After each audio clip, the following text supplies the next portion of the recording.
Hello, ladies and gentlemen, and welcome to a quick little look, almost an early look at GOG.com's Galaxy Client Alpha.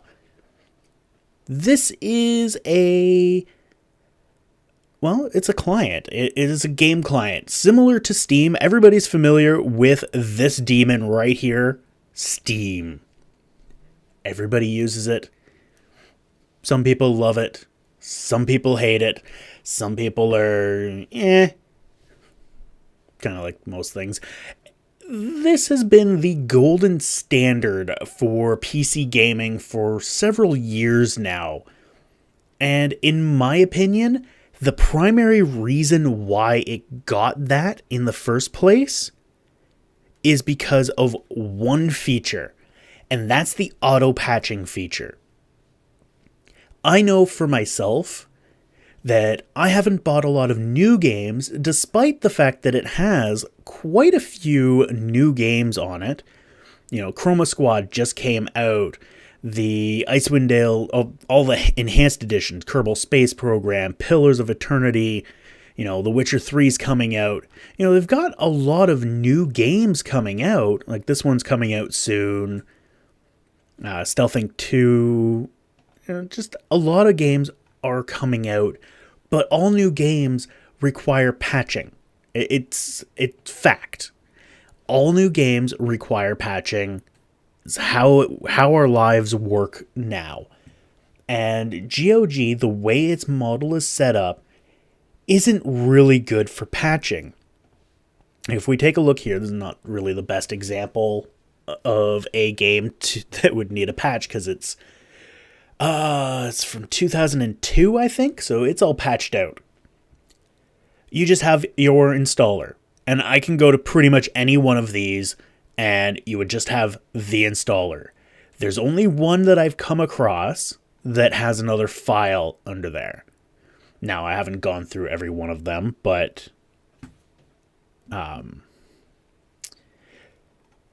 this one has the GOG Omerta fix. And I'm not sure exactly why. Normally they would kind of combine that into the installer, but it's there. One of the big things that draws me to GOG is, one, they are the biggest repository that I'm aware of older games. They are exclusively DRM free, and their games actually fucking work. So I can download pretty much any of these, and they will work in some way, shape, or form. They may not be perfect. Like some of these games, you have to do a little bit to get them kind of going the way you want them to. Some of them have performance issues, like Jade Empire is probably the worst of the bunch. It has a lot of crashing issues and a lot of issues. It's just a lot of issues. It was not very well programmed on PC. It was not designed to last. Sudeki ran fine. The Fallouts are great. They run great. The Duke Nukem 3D is fine. I haven't tried any of those. What other ones? This one's fairly new. System Shock 2, from what I've been able to actually play without crapping myself, has been fine. Divine Divinity has been pretty good. I've had to do a little bit of tweaking, but otherwise it's been fine. And that's mostly graphics drivers related. So pretty much all of these work flawlessly because GOG takes care to make sure that they work. They actually patch them themselves, from what I understand, or have the developers help them. They do a lot of things themselves. They curate their own goddamn store, which is something that Steam has not been doing. But that's a big draw to GOG. Sales-wise, GOG has some really great sales. So does Steam. They're both good competing stores. They're very large. They're well known. They have a lot of things. They do things differently. But the biggest drawback with GOG has been its patching. It does not have an auto-patching system up until GOG Galaxy. So let's take a look at what GOG Galaxy has here. GOG Galaxy is still very early, as you can see if you can read the title bar here. It's 0.7.0.860 currently. So still very early. It is alpha, but it has a lot in it right now. It has some of the most important stuff in it right now. For example, you can view your library. You can view it in list view or grid view. I personally prefer grid view on the website because I like the shelf look. But in here, I kind of been leaning towards the list view. It just looks a little cleaner. And I think that's primarily because in grid view, there's no backing. It's just the shelf. It's a shelf stuck on a drywall wall, and no one cares about that. That's ugly. It really is ugly. But anyway, all your games are here, and you can go in and take a look at them. You know, you can check out different things. There's configure. So configure just enable and disable auto-updating, which supposedly isn't even enabled yet. It's not even in there yet. If we check out the settings here, the features that are coming soon are game auto-updating, achievements, game time tracking, friends and chat, and notifications. I do hope that they do a lot of these correctly. This achievement one really interests me, and I think that'll pull a lot of people in, because I know there's a lot of people that are big on achievements. I'm not one of them, but I know they are. I like the game time tracking and the game auto-updating. And really, it's the game auto-updating that is the winner here. So, very nice to see. You can tell it where to go. Like, I have GOG Galaxy installed in one folder, and I have the games going in another folder.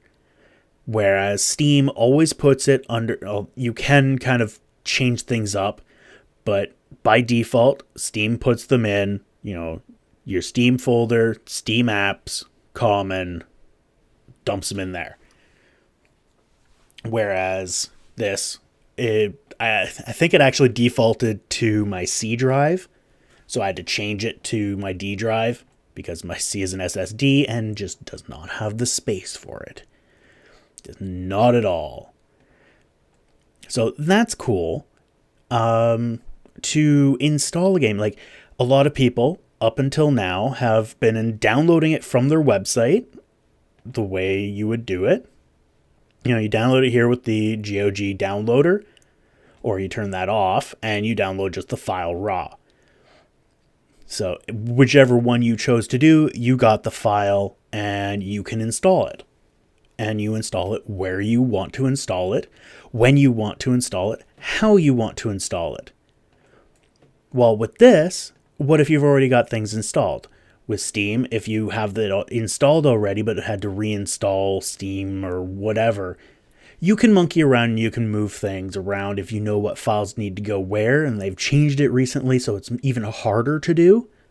Or you just re-download the whole goddamn thing.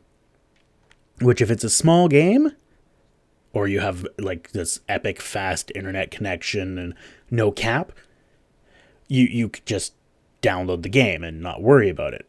For me, where I have a pathetically slow internet connection and an extremely high cap, I'm limited. I'm very limited in what I can do. So even small games can take a while. So they've actually thought of that. So let's take a look at Fallout, because I know I have Fallout installed.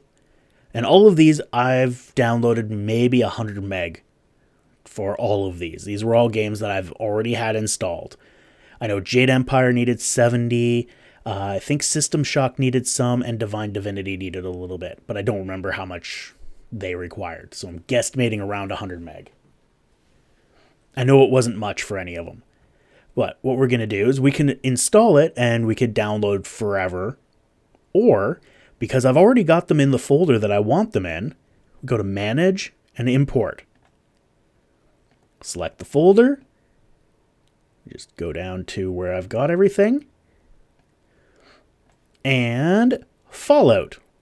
Hey, look at that.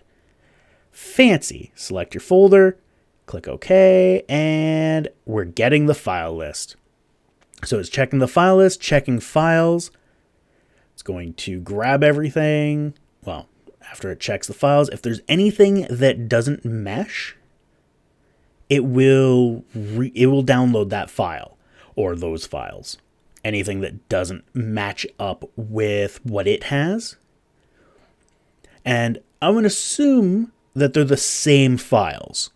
Pretty much. It's just, they've extracted this installer and made it available for Galaxy. So that's it. I can play this now. I really could. I'd just go play and it would play as if I just installed it. I can go, it does put a shortcut on your desktop, and I could go to it and run it. I could have Galaxy closed. I could play it still. It's not tied to Galaxy, unlike Steam, where you have to have Steam launched in order to launch the game. This is just launching the game as if you double-click the icon. That's all it's doing. It's not doing anything spectacular, at least that I've been able to tell. It may do things a little bit differently to add more compatibility. I don't see how or why or what, and haven't heard anything about that. But it's still pretty damn amazing. It's also got, and this is actually not the best one to pick. Let's check out Divine Divinity. That was the one. Divine Divinity shows this very well. So I can go into more here, and I've got configure, which I showed, which just turns off, on and off, auto updating in the language. I can do download extras, which allows me to download the extras just as if, let's do Divine Divinity. Just same as here. So these are all the extras, whereas here it's all listed here. It's actually much nicer in Galaxy than it is on the website. I can manage, I can show the folder, I can verify and repair, which is a nice feature. Glad they have that in there already. I can uninstall it. So it's all here, just like you would expect from a client like this. I can check out the manual. I can do the README. I can go to the GOG support site. And this is all done within Galaxy itself. I can read the story, which is just a PDF. And I keep moving off of it and making it go away. This is the one that really got me. Settings. Now, I know some Steam games have this as well, but this is actually, I think, really cool. You go into settings, and it always pops under for some reason with the Divine Divinity. There it is. This is the settings window for Divine Divinity. I can set it up and I can play. That is awesome. That I think is really cool that they have that in there already. It's just they've got a lot in here. I'm really impressed. That's pretty much what this boils down to. Is I'm really impressed with what they have already. And think that they're on the right track for something great. And it's all DRM free. It's not required. It's completely optional. They're not discontinuing this. They're not discontinuing the website at all.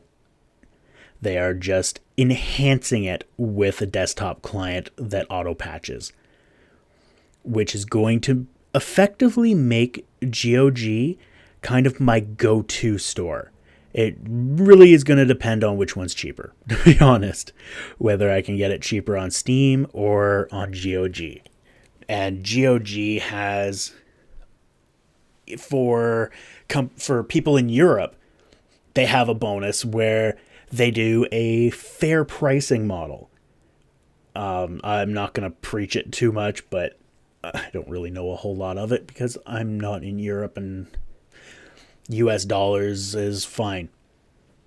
Sometimes it's actually cheaper to buy it in US dollars than buy it in Canadian dollars like Steam's trying to do. But they know that $1 US dollar is not €1, is not £1, is not one, whatever. They try to do a fair pricing, and they do it in an interesting way. I know that. You can check their website if you're interested in that. But anyway, this has been a little video that's gone on for far too long of me babbling about GOG Galaxy. It's still very, very simple. Not a whole lot going on with it. You've got scan and import folders. I actually should try that. Kind of curious how that would work. No, I don't. What the hell do I want? Why am I going in there? Where am I going? What am I doing? Freaking hell. All right, let's see. So I've already got a bunch of games listed from that. Did not find any games to import. Okay, so that's not working very well because I have a couple more games in there that can be imported, like Fallout 2 and Tactics. I think I've got installed in there as well. Anyway, I'm gonna end this here. Go check it out. If you had a game that had access to the old multiplayer, like this one here, the only two I know of are Alien vs. Predator Classic 2000 and the Witcher Adventure game. If you had either of those, maybe check your inbox, see if you got a code for GOG Galaxy. If you did, it might not be a bad idea to check it out. It's definitely impressive. I'm quite happy with it. Anyway, thank you all for watching. I hope you enjoyed, and we will see you next time.